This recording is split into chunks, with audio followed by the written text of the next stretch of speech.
Hi, my name is Roger Sanders. I just had a talk with Ante about a job I applied for at Getsafe for a sales role. But unfortunately, I didn't meet the requirements. And after begging and talking to Ante, he was like, okay, but maybe I one offer. If your English is good enough, maybe we could use you at the English team. Maybe it would be a fit. He will forward my application to you now. And he told me that you are looking really, really hard for English speaking brokers. And here I am. I made this video. I speak really fast because I want to make it as short as possible. My intention with this video is two intentions I have. Obviously, one intention is to show you my English speaking ability, and I hope it's good enough. And the thing it's important to know is I don't practice English. I didn't really work insurance in English, so that means if I get to work, my English it's like this now, but it would improve drastically in a short amount of time. Okay, the other intention I have is Ante asked me a couple of questions, and I want to explain in a way why I did so bad, and maybe show that actually I know the stuff. And here's the thing. Let me explain very shortly. I worked at insurance a couple of years ago, so my knowledge is a little bit rusty. Okay, and in those years in between, I worked at a dental insurance company. It was a great job. The payment was not that good, but I have KPIs. I was a great seller, and I even, if the opportunity came that someone needed English help, then I was one of the few agents that could talk in English. Okay. Now is the thing, this year I decided I want to get back into the insurance field. I wanted to become a free insurance broker and did my 34D again. And what did I do? I did a coaching and self-employment. At the end, I landed at an agency for brokers, a really prestigious agency actually. And they had a poor lead program. And that's the reason I couldn't practice a lot, because I got one lead per day. And if you know leads is a numbers game. And I don't know what they have thought.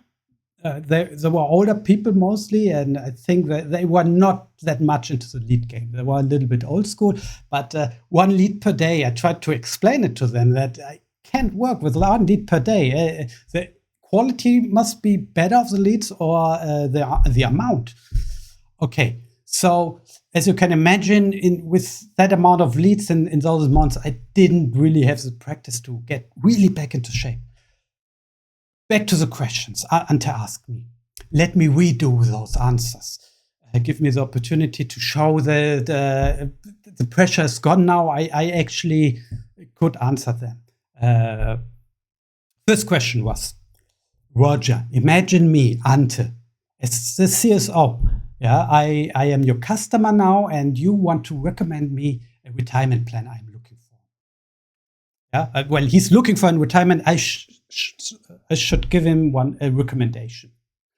Okay, that was the question. And I was mumbling, and I'm cringing a little bit, remembering my answers, but let me repeat my answer. Like it should have been, I think. He didn't tell me which was the correct answer, but here is this. Ante, you are a CSO. That means you are an above average earner, which means you are put in a higher tax bracket, which then also means you pay more taxes.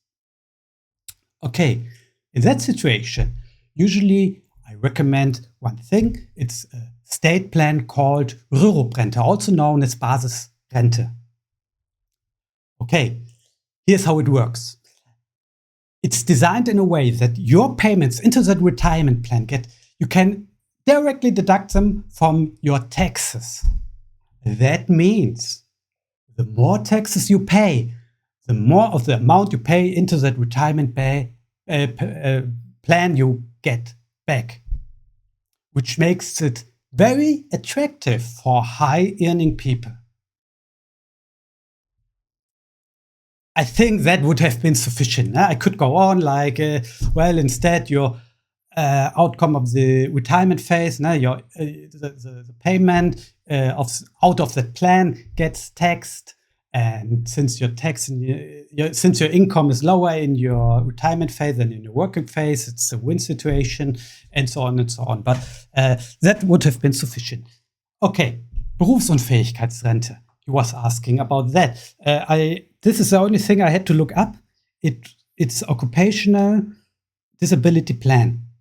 I think disability plan. Let's call it like that. Correct me if I'm wrong. I call it now like that. The disability plan.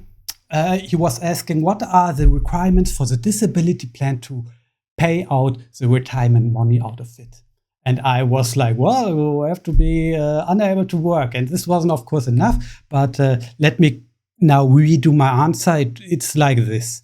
You need to be at least 50% disabled for the work you last did before you applied for this plan. And this for at least 6 months. Okay. What else? On top of that, you can't just go to the insurance company and tell them, well, I'm disabled, give me my money. Of course, you need a state doctor or a licensed doctor to attest your disability to the insurance company to get the money. Finished. Okay. I hope I could show you on one hand, as I said, my English level, and on the other hand, that I know about insurance. I'm not a newbie or something like that. Just give me a little bit of time to get back into shape.